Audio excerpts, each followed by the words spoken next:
কি হয়েছে ভাই? সমস্যা কি হয়েছে বাড়িতে ভাই? সমস্যা শুনেন ভালো করে। হ্যাঁ আপনি একটু শুনেন। এই কি হয়েছে? সমস্যা কি এই জায়গা? সমস্যা হইলে যে প্রবাসীর বউরে বিয়া করে লই আইছে। প্রবাসী বলে বিয়ে করে নিয়ে আসছে? কে নিয়ে আসছে? হ্যাঁ, যে বয়স্ক মহিলা। এই পোলায়? হ্যাঁ। হায় রে সুবহানাল্লাহ, এই পোলায় বিয়ে করে নিয়ে আসছে। এই তোমার বাড়ি কোথায়? শাহবান নবীনগর। সাবান নবীনগর। আর বিয়ে করে আসছে গাজীপুর? বিয়া করে আসছে গাজীপুর। এই জায়গায় বাসা ভাড়া নিয়ে থাকে ভাই? জায়গা বাসা ভাড়া নিয়ে হ্যাঁ? থাকে। বাড়াই থাকে আর দেখতেছি কতদিন যাবত আনি তেমন ঘটনা হয়েছে যে বিয়েটা হইলো কিভাবে, আপনারা জানেন কিছু? বিয়াটা হইলো কিভাবে বিস্তারিত তার কাছে। এই বিয়ে কিভাবে করছেন? আমাদের ফেসবুকে পরিচয় হয়েছে, হ্যাঁ, সেখান থেকে আমি ওর কাছে চলে আসছি। মানে ফেসবুকে পরিচয় হয়েছে যেন চলে আসছেন। আপনার স্বামী থাকে কোথায়? আমার স্বামী ইটালিতে থাকে। স্বামী থাকে ইটালি? জানাই রেখে হায় হায়, এই যে আপনার পোলা নাকি? এই পোলা সহ আসছে? পোলা সহ নিয়ে আইছে। তে আপনি আগে জানেন না বিয়ে করে নিয়ে আসছে? আগে তো জানি না। দেখতেছি এদের দেখে আমাদের সন্দেহ হয়েছে।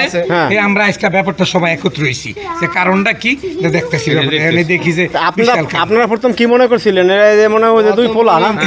লজ্জা লজ্জা দিয়ে না বলতে, আমার বলতেই খারাপ হ্যাঁ? লাগতেছে। কি মনে করছেন আপনার? এটা ঠিক আছে। হ্যাঁ, এইটা বলতে আমাদের খুব লজ্জা লাগতেছে। আপনার প্রথম মনে যে আপনার করতেছেন প্রথম যে যে দুই ছেলে দুই ছেলে লইয়া রুম ভাড়া নিয়ে থাকে? রুম ভাড়া নিয়ে থাকে। আর ঘটনা হলে আমরা কিন্তু জানতাম না, যেমন রুম পাড়া লেগাইছে। হ্যাঁ তোর মনে করছি দুই পোলাই বেডির। হ্যাঁ। ওহন দিয়ে হুন এটাই বলবো, ওটা বল জামাই। হায় রে সুবহানাল্লাহ, কি কয়? আবার এই যে বাচ্চা লগে দেন। হ্যাঁ, এইটা আবার পোলা?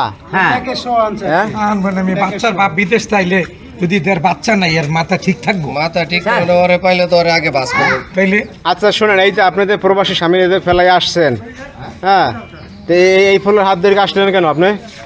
দিনের পর দিন সে প্রবাসে টাকা কামাবে, টাকা দিয়ে আমি কি করব? আমার দরকার স্বামী, আমার পাশে আমার ভালোবাসার মানুষ দরকার, আমার পাশে আমার মাথা ছায়া দরকার। সে বাহিরে থাকে, আমার তো বাহিরে টাকা পয়সা দিয়ে আমার কোনো দরকার নেই, আমার দরকার স্বামী। জীবন আর আছে পোলা পাইছিল না বেশি? হ্যাঁ, তোমার পোলা সমান বল, সেটা তুমি বিয়ে বসো। এই, হ্যাঁ, তোমার লজ্জা নাই? লজ্জা নাই তোমার? আপনার দরকার স্বামী, সেই স্বামী দরকার, ঠিক আছে। এই পোলা বিয়ে করবেন? আপনার দাড়ি মোছা তো জ্বলে না? কেমনে কয় মুখটা দিয়ে, এই মুখটা দিয়ে কেমনে কথাটি বলে? আপনারা ঘটনাগুলো আর 2 মাসের রুম ভাড়াও পাইবো, কাজ কাম করা ঠিক মতো পুরো বাদাই না। ওর মা সমান বল, সেটা বিয়ে করে লিখে। বেকুব কথা ঠাপ এই যে করে কি? হ্যাঁ, এই যে করে কি? এই জায়গায় এই যে নতুন হয়েছে, বুঝছেন, কয়েকদিন ধরে খালি ঘুরবার হয়েছে, আতিলে পাতিলে করে সারা। মানে এই যে পোলা এসে ঘুরছে অনেকদিন, এতে করছে হ্যাঁ, হ্যাঁ। এখন এই যে এখন কাম কাজ করে না? কাম কাজ শোনেন আপনারা ভালো করে। বাদাই না। কষ্ট করবো। ভাই, এদের ভাইরা কি আবার করে? ট্যাক্স নষ্ট করবো না বল ভাই। করবো না, আরে ভাই, তোমার ঘরে একটা মেয়ে আছে না? আমার ঘরে মেয়ে আছে না? 100% আছে। কি গো ভাই, আমার ঘরে মেয়ে আছে না? আছে। হ্যাঁ? এটা যে মেয়ে আছে, আমার ছেলের বউটো আছে, হ্যাঁ? এটা এই, গঠন করে।